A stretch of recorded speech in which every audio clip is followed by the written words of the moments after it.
Let me start by underscoring the significance of this bill. As Cara Reid of Prosper told the committee, it's an important step in reforming the skills landscape. For the first time, we are placing apprenticeships on a statutory footing. This clearly signals the high value we place on them to drive economic growth and create high-quality opportunities for learners. And crucially, this reform underscores the parity of esteem between vocational and academic pathways, recognising the changing needs of learners for more flexible earn-as-you-learn models.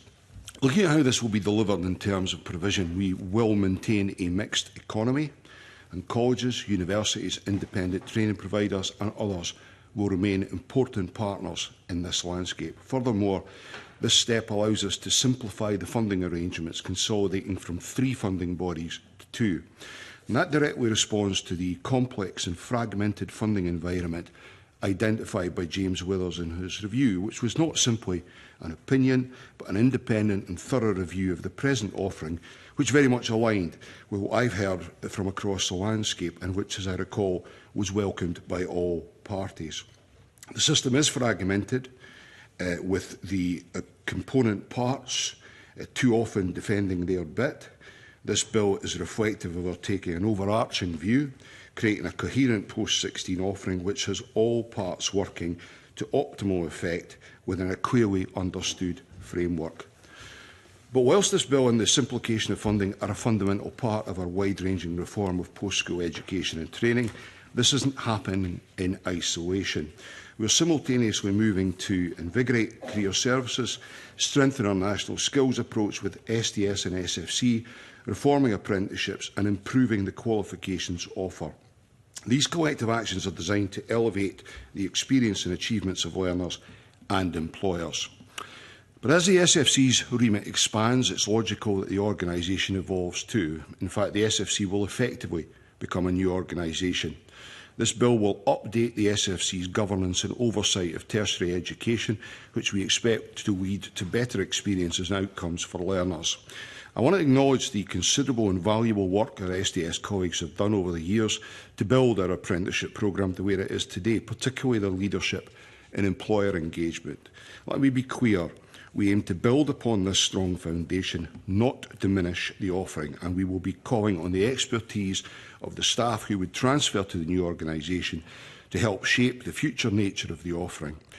This is an absolutely necessary piece of legislation. It is not by any means the end game. It's nothing like it, but it's important for what it enables. It enables us to deliver many of the other aspects of reform which the whole sector, the whole landscape will benefit from. So how much do you think this bill will cost to implement? I saw the assertions from SDS. I actually struggle to see where they got those numbers. Have you asked them? Well, we'll have I would suspect what they have done is looked... Sorry, just on that, have you asked them? No, we have not. We have. Well, I'm not aware that we have asked them because we don't recognise that number. We absolutely don't. So let's take the figure of that was quoted of £30 million. We think that is SDS putting the 2 figures that are in the numbers that we've provided, the range of figures. At the very highest end, there's a bit added on to that in the figure of 30 million it's mentioned. We don't believe it will cost anything like that. But we have a responsibility to interrogate this to the nth degree, to get all of the detail we require.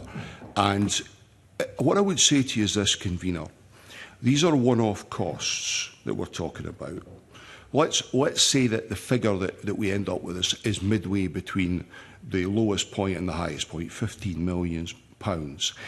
That will be taken account of over an extended period of time. If you judge this in the context of the cost of £15 million over a 5-year period, over a 10-year period, it's not £30 million set against 1 year's budget. It's a one-off expenditure. So we will, whatever that amount of money is, we will look to fund that internally within government, not to the detriment of the funding for apprenticeships. I want to make that clear. So I expressed quite clear support for Withers, I expressed support for the process in the Parliament. I have to say I have been overwhelmed by 2 things: the strength of the opposition, and secondly, the timidity of the support. for the bill. The Minister will have seen and heard the evidence sessions. In summary, they say it's a costly distraction from the challenges that are ahead, and it breaks potentially the relationship with employers. We have a new Chief Executive in the SFC. We're about to have a new Chair. We will transfer across the expertise of the senior staff in SDS who deal with apprentices. We have an opportunity this year to enhance the board. There are a number of board appointments to be made. Self-evidently, those will involve people with expertise in employer engagement. I'm sorry, we start with some of the evidence that you got about other possibilities in there. I think the organisation will sort of be bolstered numbers-wise and expertise-wise. I've absolutely no doubt that the organisation has the capability to deal with that. It's committed to dealing with it. It has been working with the government over a period of time already, looking at what that might look like in practice. We have a period of time between now, hopefully the Parliament passing the bill at stage 1, and implementation, which allows us to ramp this up at pace. I understand the point you make, Mr Rennie, about some of the challenges in the college sector, the university sector, etc., etc. And I don't pretend that this isn't a challenging time all round. But I go back to what I've said before. This bill was a good idea at the time. It was well supported. The principles in the consultation were supported. It remains a good idea. In fact, in some regards, it's even more important that we progress this bill now. I don't accept it's a distraction. I think it's a necessary piece of work that needs to be carried out to knock this post-16 landscape into the kind of shape we need it to be in for the future of the country, both in terms of the benefit of our learners, but also the needs of the economy. I think it's an essential piece of work that needs to take place, and we can and will do that whilst dealing with the day job.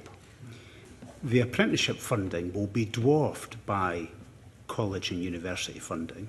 Can we be confident that when the spotlight's off, that the leadership of the organisation will treat apprenticeships with the priority that it deserves, that it currently gets within SDS? It most definitely will, because apart from anything else, there will be clear ministerial direction about the importance of apprenticeships. The spotlight will be off for you as well.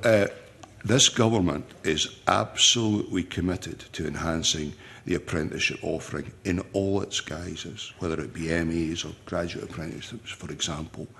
The apprenticeships model with the SDS, they're delivering it. Whereas with the college and university funding, the colleges and universities are delivering. So it's a different model, it's a different setup, and it's dwarfed by the college and university funding.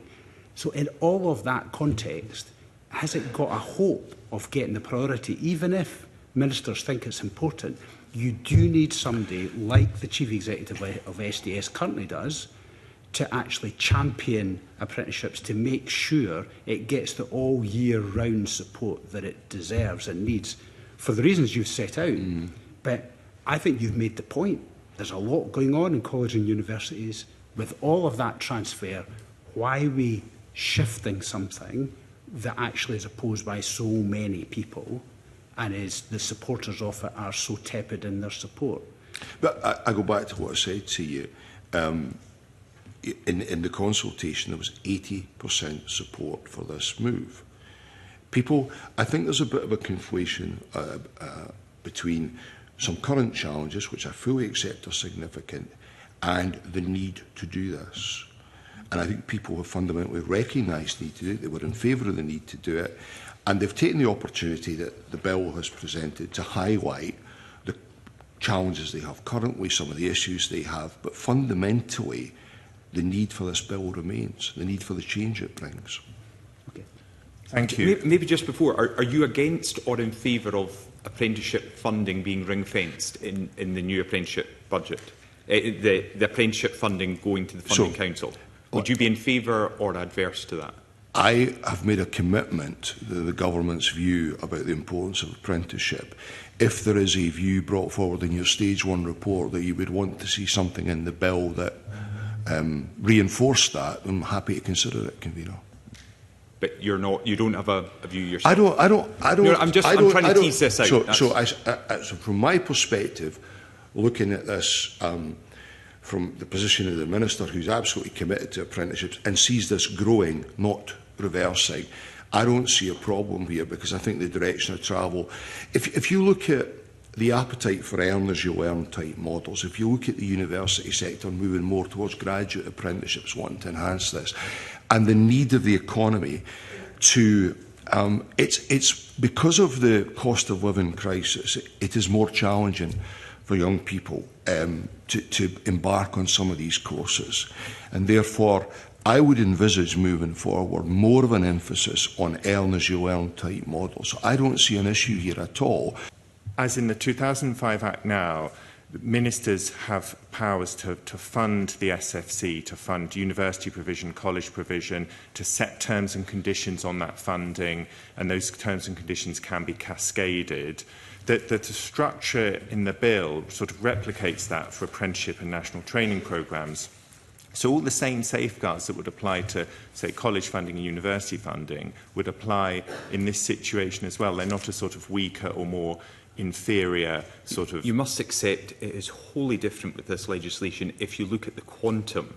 The quantum being spent by the government through the Funding Council on universities and colleges, apprenticeships are already dwarfed with that, and that's why there is concern from our witnesses that there is a risk to that funding merging into other pots. Appreciate that. I just wanted to say that potentially the number of SDS staff that are transferred to the SFC to do this might exceed the number of SDS staff in the SFC now. So although the funding might be of a maybe an order of a magnitude smaller, it's not, apprenticeship provision isn't going to get dwarfed. It's not like 3 people joining a huge organisation. It's much more, as the Minister said in his opening remarks, the SFC is in effect going to be a new organisation. It's got a new chief executive, it's going to have a new chairperson, it's going to have a lot of new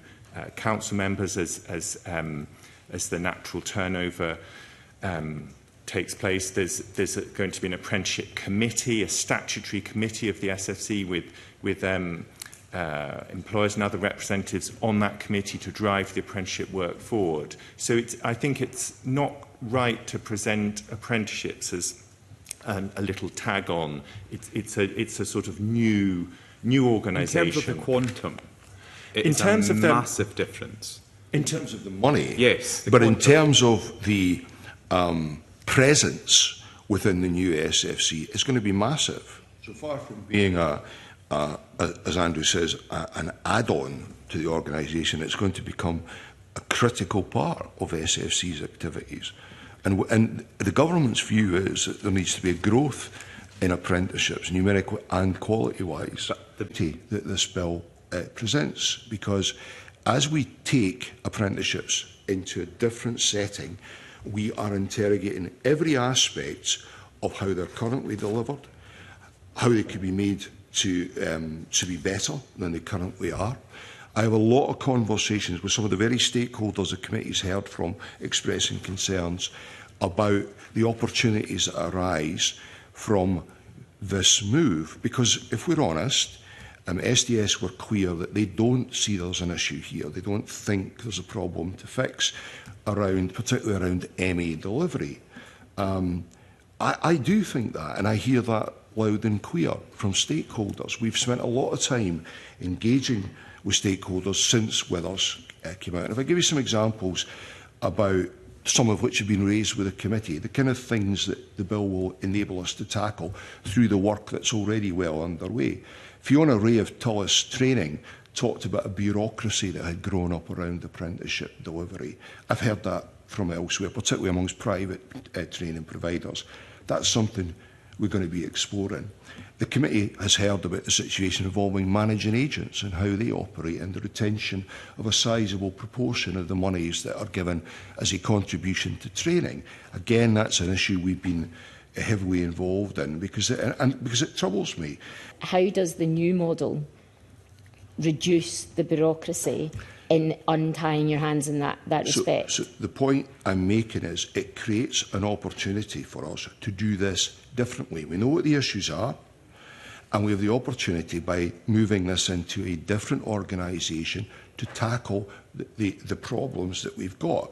So one of the other things that business has said is that the system needs to be much more agile, more flexible, and if the college's first approach is the approach of the government, there needs to be a different relationship and there needs to be a different offering so that business can access what it needs from colleges, and colleges are empowered to do what they know they need to do in an agile space. So what will the bill do to change any of that? Well, I agree with him about agility. I absolutely agree with him. And I don't think the current system is nearly agile enough. But the member obviously missed what I said in my opening remarks. Yes, I'm aware that James Withers called for a college's first approach, but that's not the starting point for us, because we believe the best interests of the learner and the employer are served by a mixed economy, private and public training providers. I made that clear when I spoke at the Scottish Training Federation annual conference last year, that was a conclusion I had reached. I was a little bit surprised to hear some private training providers are still of the view that we will take a college's first approach. But I reinforced that with the Training Federation CEO and chair just last week, and I'm meeting a group of their members shortly to tease out some of their concerns around apprenticeship delivery. I mean, I've spent a lot of time looking at this point, because it is a recommendation of Withers that we go with the college's first model. But the fact of the matter is that in some instances, private training providers have a better offering. They have better kit.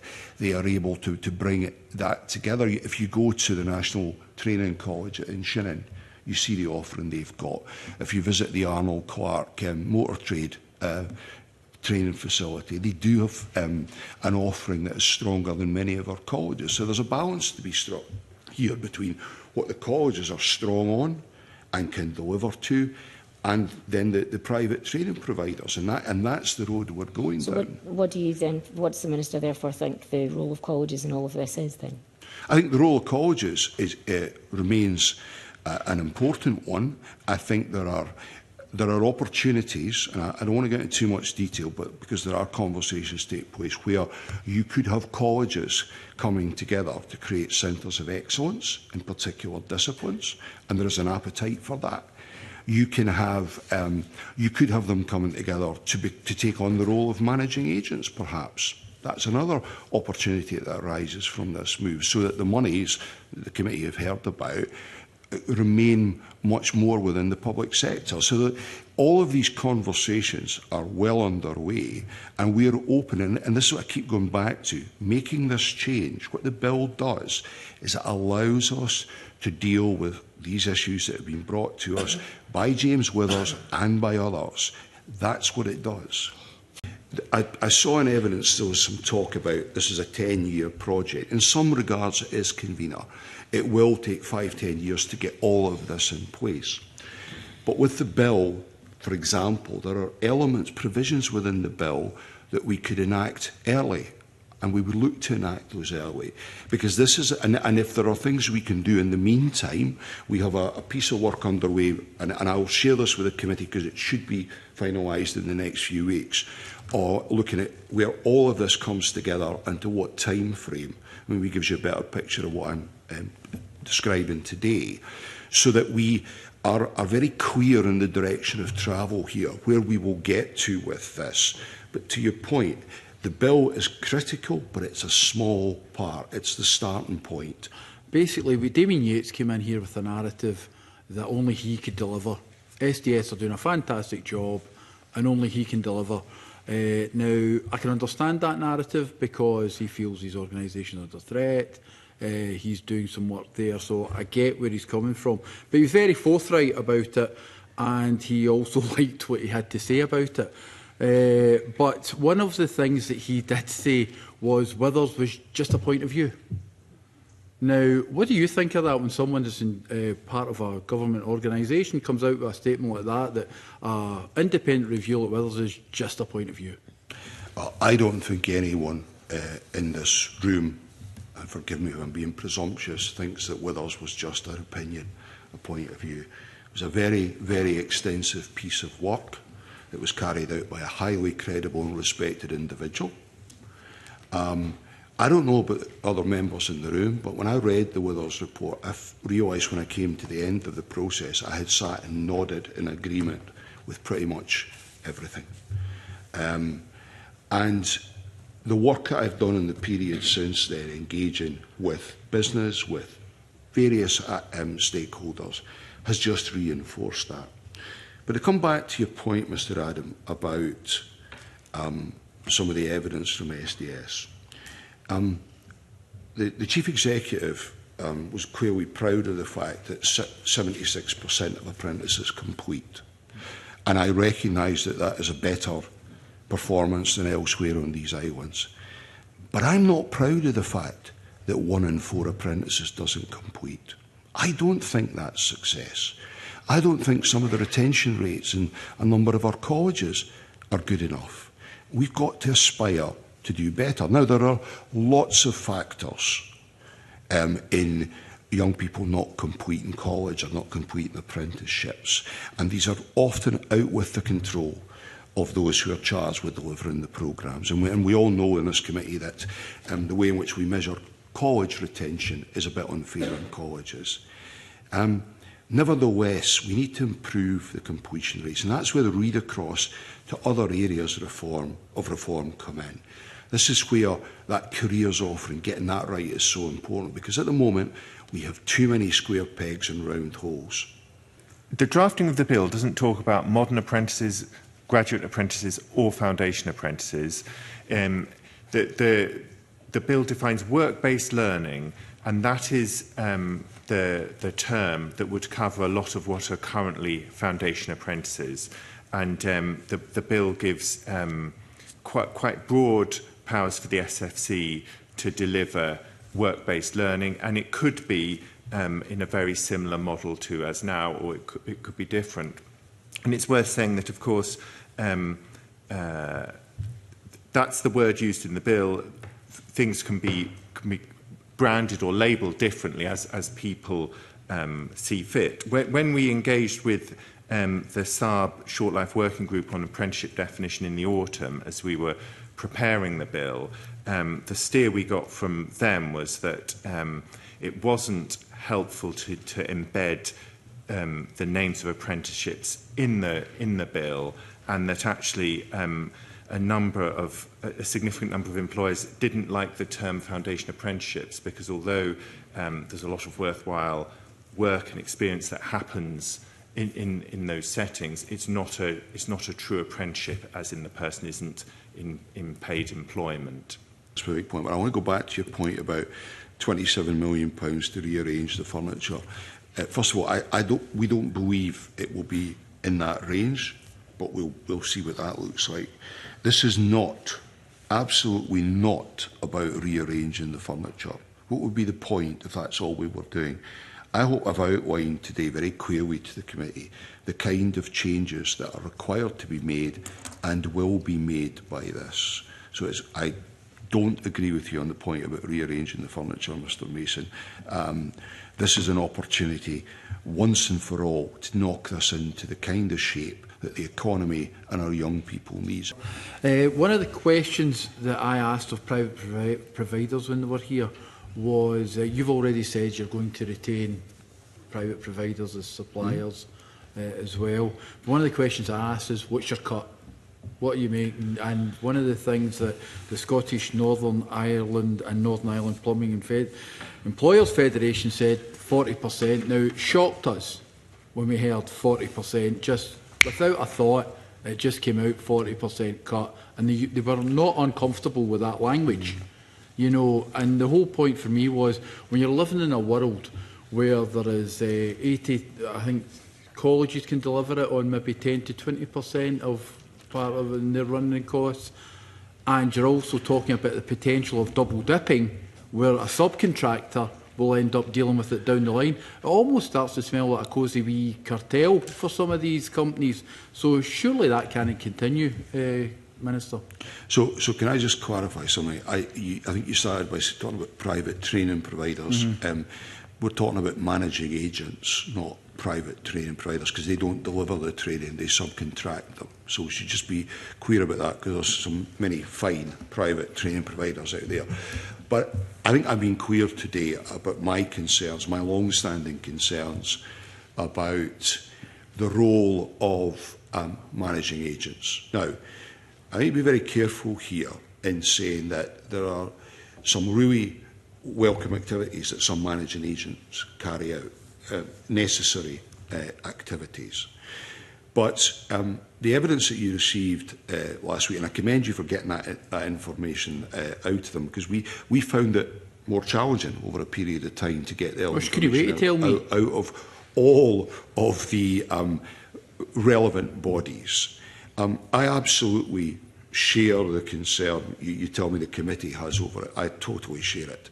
The reality here, from my perspective, is quite concerning. And I'll give you a couple of examples, because your evidence certainly caught the interest of the college sector that you received. And I'm talking to a couple of colleges about this, and the numbers are really quite stark. If you look at one college where essentially they get 48% of the £8,700 that was referred to yourselves, but they then draw down over a 3-year period £16,000 of credits in order to deliver the training, because this plumbing is a particularly intensive course, sometimes 1 to 3 or even 1 to 1 as it goes through. And another college that I know of get 46% of the money, and they're pulling down £9,500. So essentially, in this instance, £5,000 of the money is retained, circa, and then the college credits are utilised to deliver that. I'm really uncomfortable about that as a use of public money. Now, the managing agents will tell you that they do lots of good stuff, and I can point to CITB, who are doing some really good collaborative work with us. So I don't have a black and white view of it. The English system is quite black and white, for example. It caps the amount of money that managing agents can retain. I was going to ask you that, because I'd looked at that, and in England it's 15%. Yes. Are we looking at something like that? Well, in England it's 15%. I think Wales has a system where you have to be a registered charity before you can do that. It's an option. It's an option if things don't get addressed. Can you tell us the amount raised by the apprenticeship levy in Scotland every year, in the last couple of years? No, because it isn't shared with us. Okay. So why not? So the UK government a number of years ago, it did up to that point. Yeah. And then it took an approach that said we're just going to include a relevant amount in the block grant. So I can't honestly sit and tell you what that is. That's the situation we're in. It's the way in which it's operated at UK level. Now, there are some plans to change the English system. We await the detail of that. It may be that something greater clarity emerges from that, convener. But as things stand, and it's been the case for a number of years, that information is not shared with us. The Economy and Fair Work Committee have written to you, and that was one of their questions, for the Scottish Government to clarify the amount raised by the apprenticeship levy in Scotland and provide a breakdown of how it is allocated in Scotland. Can you answer none of that question to the committee because of these circumstances? Well, from your starting point, no. I can, and I think the committee has seen the information about the amount of money that is spent on apprenticeships, notwithstanding the additional staff costs that go with that. But no, we don't have that basis. I'd quite like to see that number.